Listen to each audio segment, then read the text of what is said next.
Morning, folks. Mr. Nationwide here. It's about to go back to work, but I had to make a couple of stops, so I'm leaving early. I had to stop and get some coffee and probably get this truck washed real quick in the drive-through car wash. So we have enough clearance for it because I think it's a 9-foot clearance. This is probably maybe almost 7 foot. It's 4-inch load. So anyway, we're in the 93 Dodge Power Ram my dad has, the Cummins. You can see it right there. You've probably seen it in one of my videos me driving. Yeah, because I'll explain what's going on, and I'll explain about that too.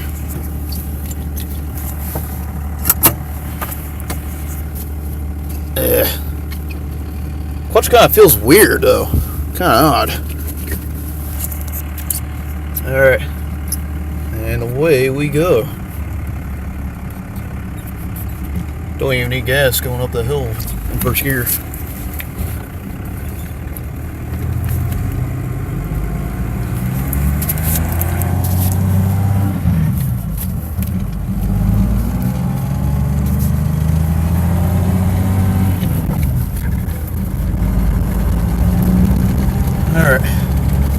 So anyway, for today, let's see. When I get to the stop sign, I'm just going to relocate the camera onto the visor so you can see me talking to you guys.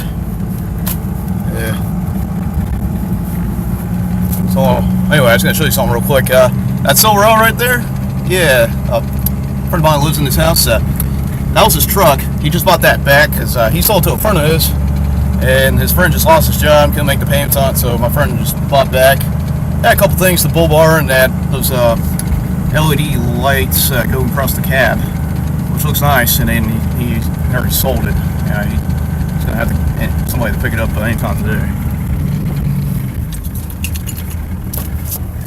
Yeah. So anyway, I'm about to relocate the camera. So excuse me. You guys can see me. That's good. Alright. Well, just a little bit. Alright. Well, come on, you can go, man. There's no cars. Just run. Frick sack. Yeah, there's a pedestrian like on the corner of the stop sign. Like he had enough time just to get across the street. There's no cars there. I don't know why is he fucking standing there. Oh.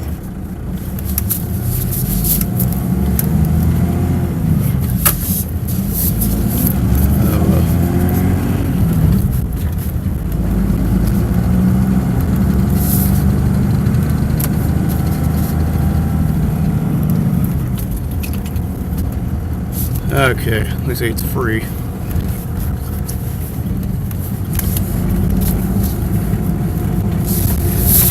Yeah. You know, to be honest with you guys, the trucks I drive at work, they have like a 6-speed. They're a hell of a lot easier to drive, and the clutch feels a lot better. This particular truck, it's not, I don't know. Damn, clutch was replaced over 10 years ago. So anyway, I was running my errands yesterday at Wal-Mart. You know, to go to the bank, withdraw some money, and have some lunch, and pick up a couple things.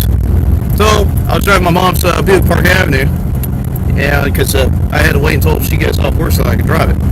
So anyway, before I was about to leave, you know, I was about to head over to the shop, pick up a couple things in my truck, like some CDs and you know, my guitar and stuff, and then head over to the gym right after that.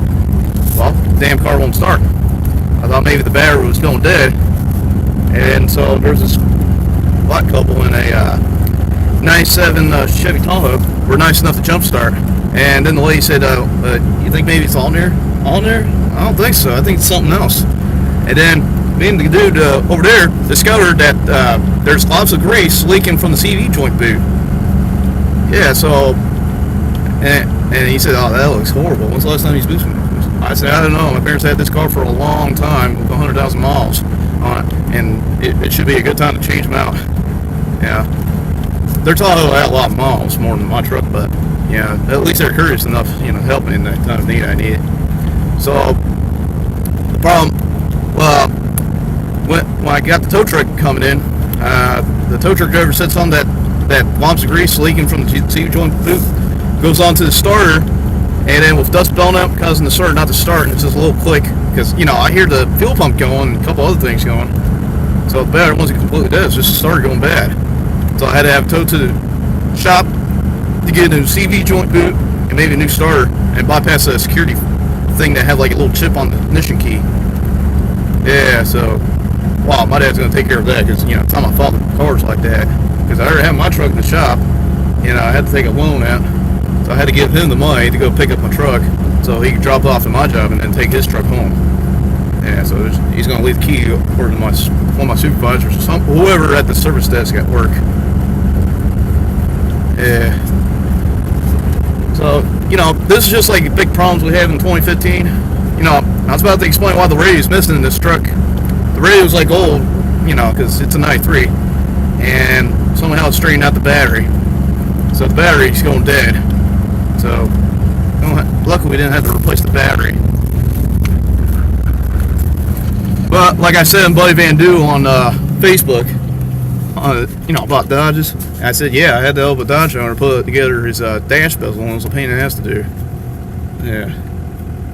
But, if anybody from Plum Pug Life saw this, I'm just borrowing this truck, I'm not really interested in Dodge, really. The engine's good, it's just they put it in the wrong truck.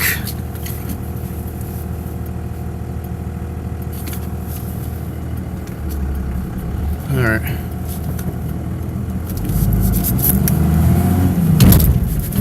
Oops. Yeah, this is probably why my dad started out second. I don't like starting out second anyway in this truck. I like to start out first like in any other manual transmission vehicle. To be honest, my old Dodge Ram 50 was a lot easier to drive. It was a 5-speed and a 4-cylinder. Hell of a lot faster. Because it had a single overhead cam. Yeah. So anyway, about to head over to McDonald's.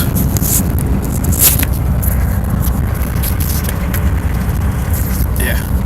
So anyway, folks, this will be all for the vlog, or whatever. So I'll keep you guys posted about the Yukon later.